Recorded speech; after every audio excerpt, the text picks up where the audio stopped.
students, in this video we are going to see the representation of data or information that is stored inside a computer memory. Now, in the previous video we have seen memories and different types of memory, that is your primary memory and secondary memory, and then we categorized primary memory again into your RAM and ROM, and we saw different types of ROMs, okay, and how the information is stored inside the memory. Now let us see the way the data is represented or the information is represented inside a computer memory. So basically, students, when we talk about information or data that is to be stored inside a computer, so what kind of information or what kind of data that the computer stores and how does it stores, that is what we are going to see. So basically, when we talk about data, so you know that computer does not understand human language, so it never understand human language. So any data, it might be letters, it might be symbols, okay, or it might be your pictures, or information may be in the form of audio or video or any other kind of data which is fed to the computer should be converted into machine language first. So machine language is that language which is basically understood by the computers in order to process that particular data. So the computer understands machine language, and that language is in the form of 0 and 1. 0 and 1. So computers basically represent data in the following three forms. So we have the number system. So here we introduce a concept of numbers from a very early age. To a computer, everything is a number. So that is alphabet, pictures, sound, etc. are all numbers. So numbers can be categorized into 4 types. Those are your binary numbers, or you call it as a binary number system, which consists of only 2 values. The values in this binary number systems are either 0 or 1. Okay. The second number system is your octal number system, which represents the value in 8 digits. Okay, and the third one we have is your decimal number system, which represents the value in 10 digits. And the fourth one what we have is your hexadecimal number system, which represents the values in 16 digits. So this is how normally we categorize your number system. So this is the table which shows how the number system is categorized. So we have the binary number system, the base is 2, and the digits that we represent are either 0 and 1. So we represent with only 2 values in the binary, that is 0 and 1. And then the next system what we have is your octal system, whose base is 8, and we represent these digits with 0, 1, 2, 3, 4, 5, 6 and 7. Okay. Next number system what we have a decimal number system. Its base is 10. Its base is 10, and we represent the numbers or digits from 0 to 9. And finally we have the hexadecimal number system, whose base is 16, and we represent the numbers from 0, 1, 2, 3, 4, 5, 6, 7, 8, 9. 10 is represented as A, 11 is represented as B, 12 is represented as C, 13 is represented as D, 14 is represented as E, and 15 is represented as F. Okay, so after 9, 10, 11, 12, 13, 14, 15 are represented in your alphabets. Okay, so this is the basics of the number system that we use to represent the data. Either it might be in the form of an alphabet, picture, sound, or any other kind of data representation. Now, So basic terminology that everybody should understand when we are talking about computer is what is bit, what is byte. So when you talk about bits, it is the smallest possible unit that you find inside a computer.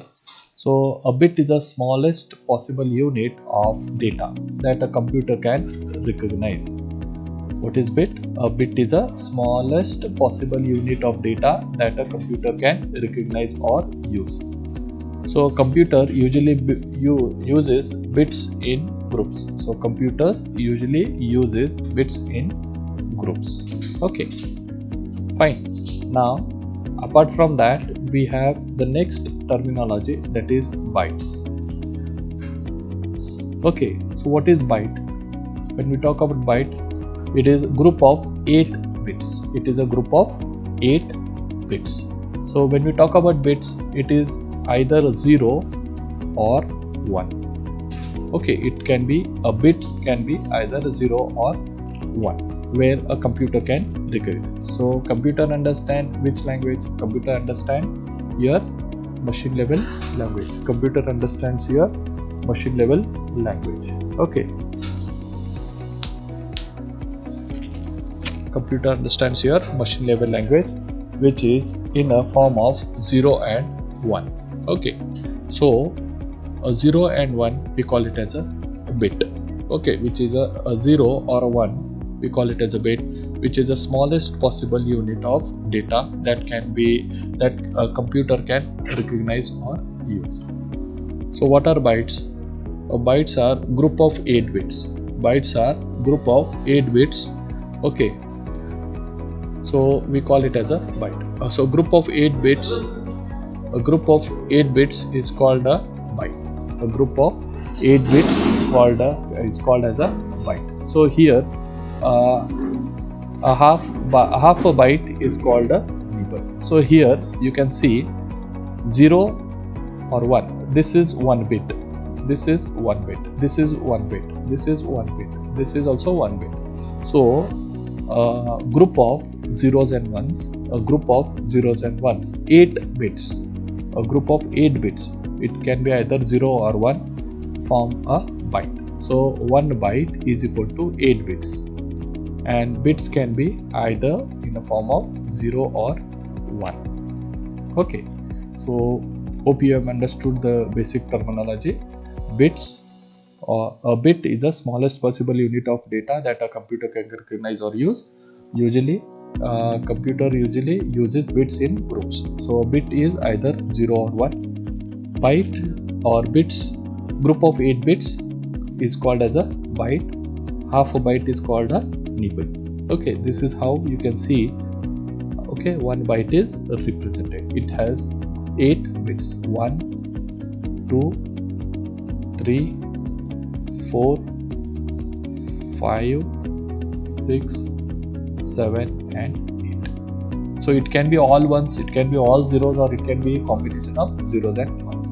So 8 bits form 1 byte, and 1 bit it can be either 0 or 1. So few of the conversions of bits and bytes are, you can see 1 byte, as we saw, it is equivalent to 8 bits.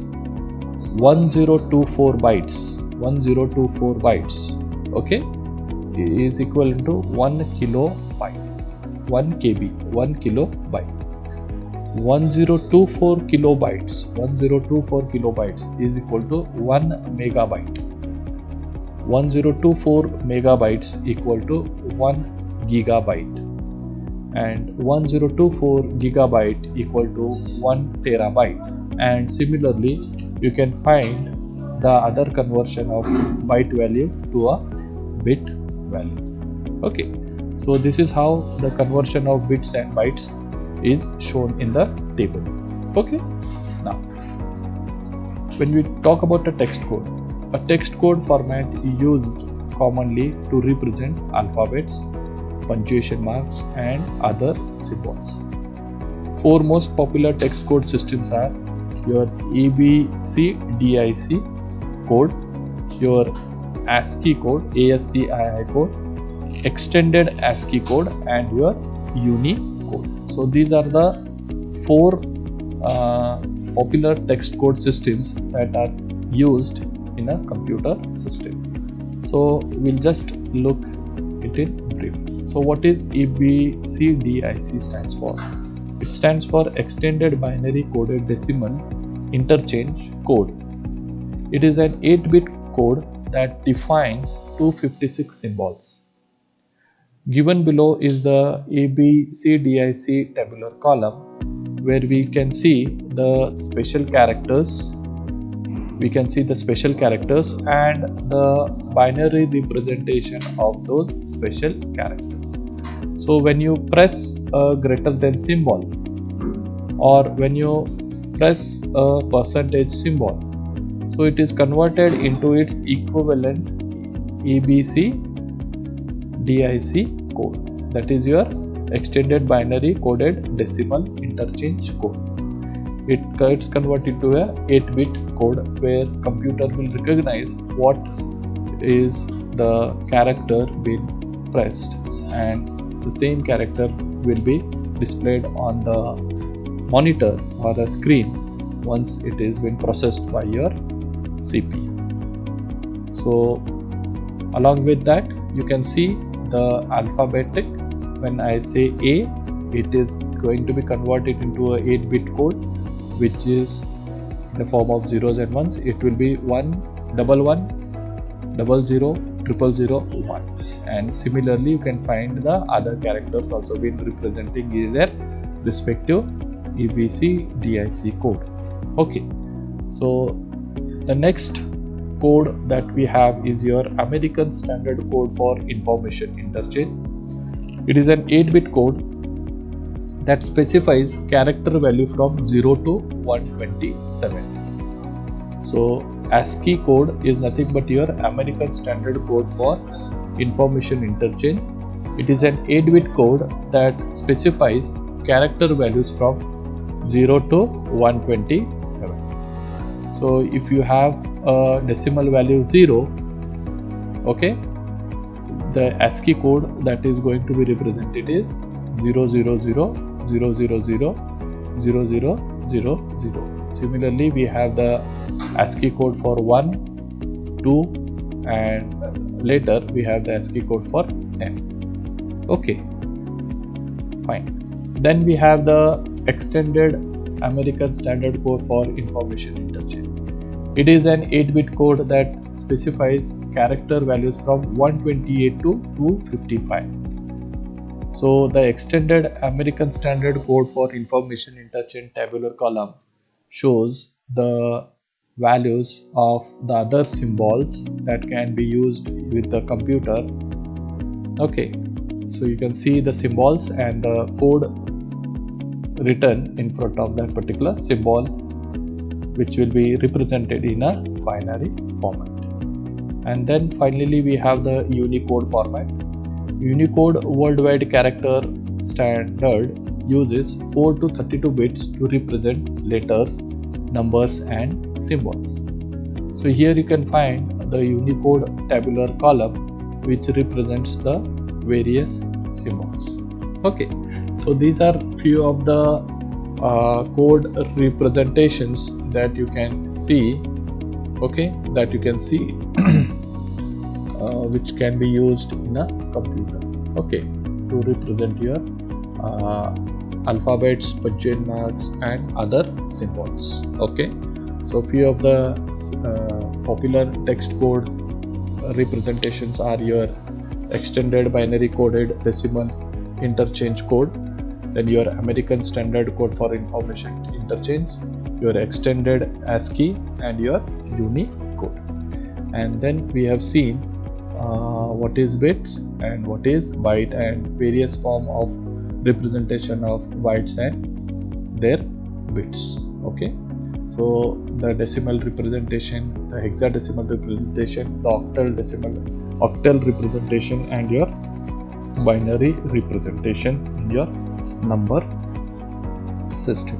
Okay, this is all about your representation of data or information.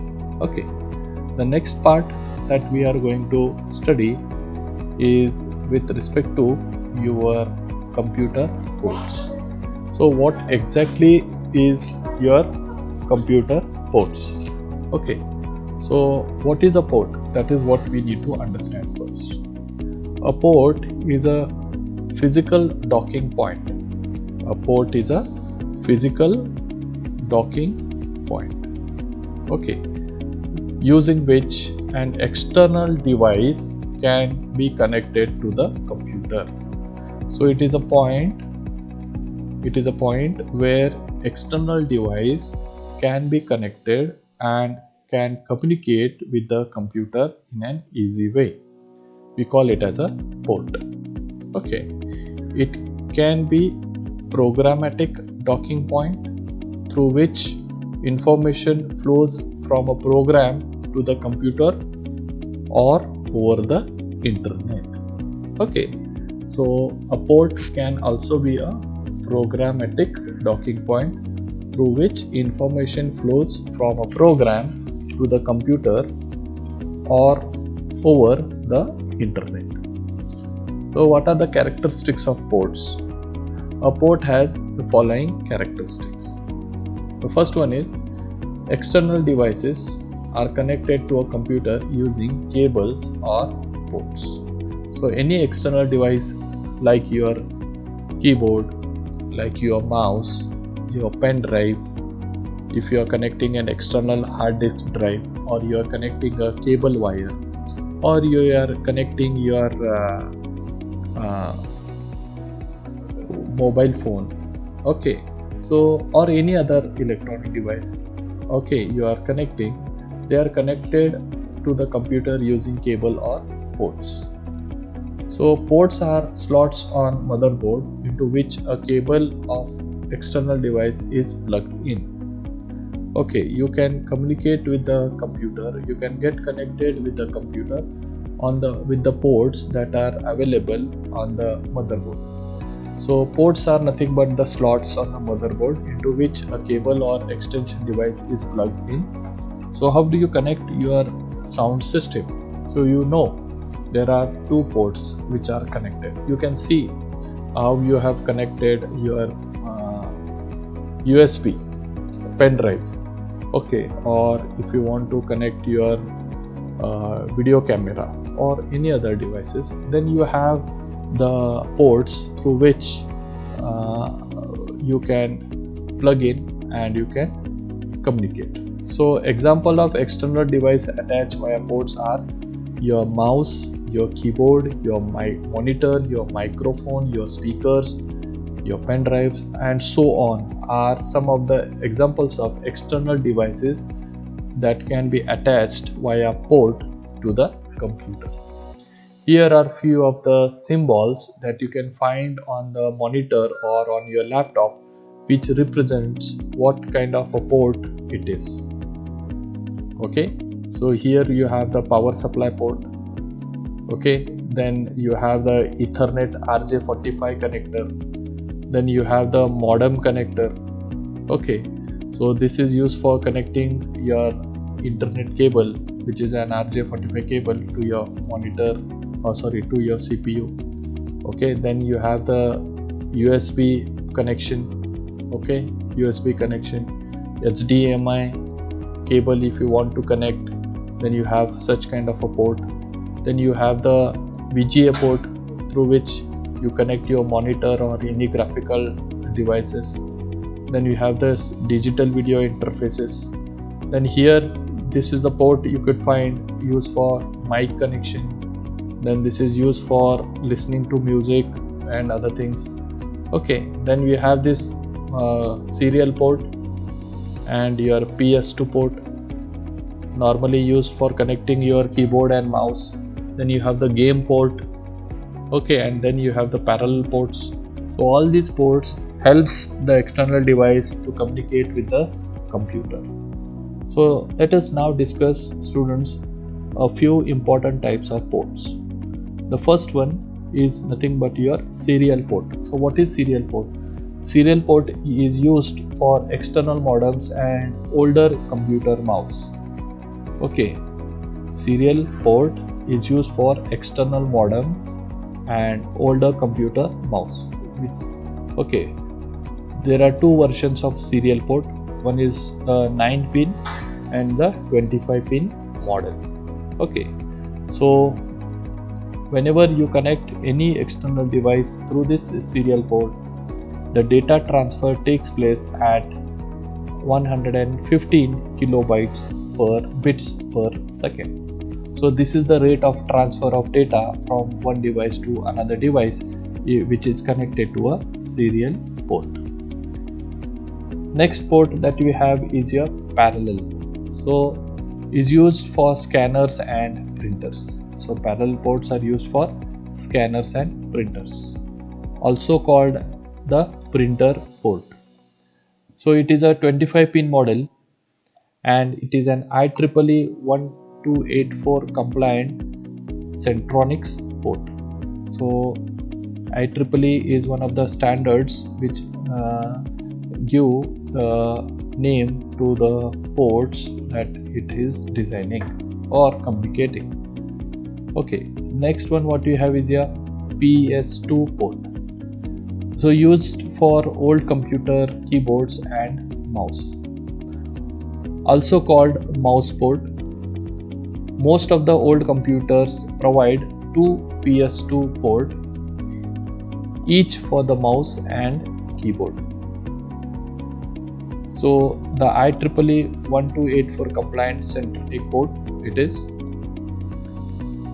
After understanding the serial port and PS2 port, the next port what you have is your Universal Serial Bus or the USB port. Nowadays USB port is the most popular port which is being used for communicating most of the external devices, apart from your PS2 port, parallel port and serial port. So nowadays you can see each and every external device is coming up with this USB port only or USB connection. So it can connect all kind of external USB devices such as external hard disk, printer, scanner, mouse, keyboard and any other devices which can be connected to the USB.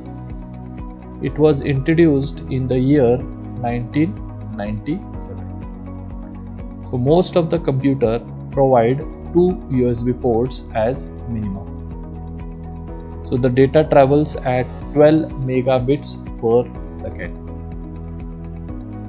USB compliant devices can get power from the USB port. So this is all about your Universal Serial Bus, or we call it as a USB port. The next part what you have is your VGA port. Connects monitor to a computer's video card. It has 15 holes. It is similar to a serial port connector. However, serial port connector has pins, VGA port has holes. This is the only difference that you find between a serial port and a VGA.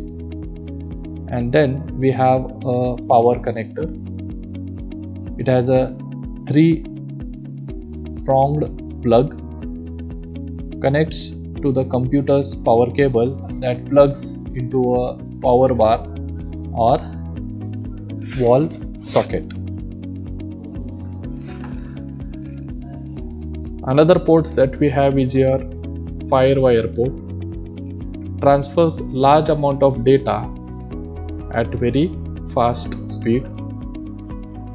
It connects camcorders and video equipment to the computers.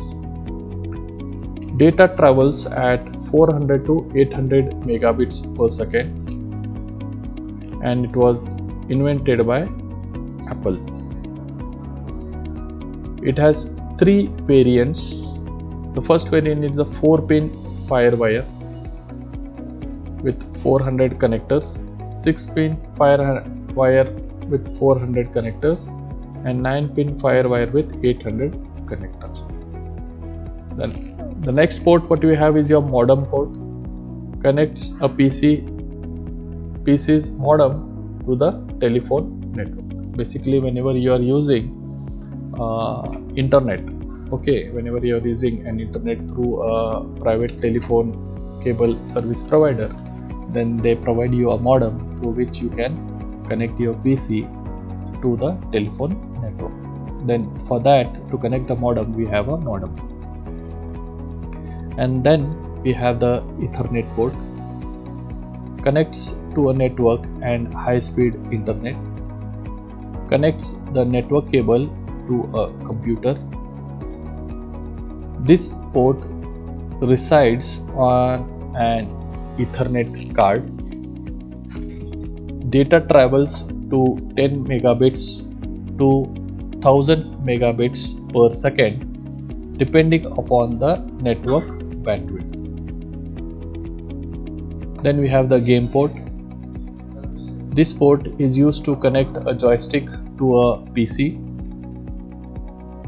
and now this game port is replaced by a USB port. And the next port that we have is a digital video interface, or the DVI port. Connects flat panel LCD monitors to the computer's high-end video graphic cards, and it is very popular among video card manufacturers.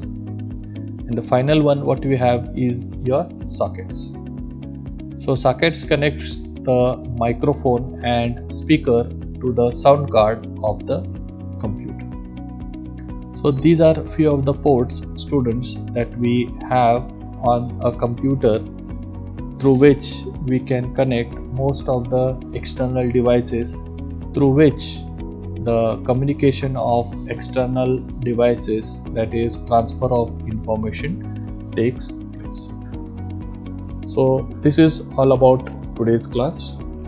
So students, in the beginning of this video we saw the representation of data or information, how it is represented in a computer. We saw it, and later we saw about the computer ports and how computer ports can be used to connect various external components to it for easy transfer and receiving of information. So thank you students, thank you for patiently listening to this video. Thank you and have a nice day.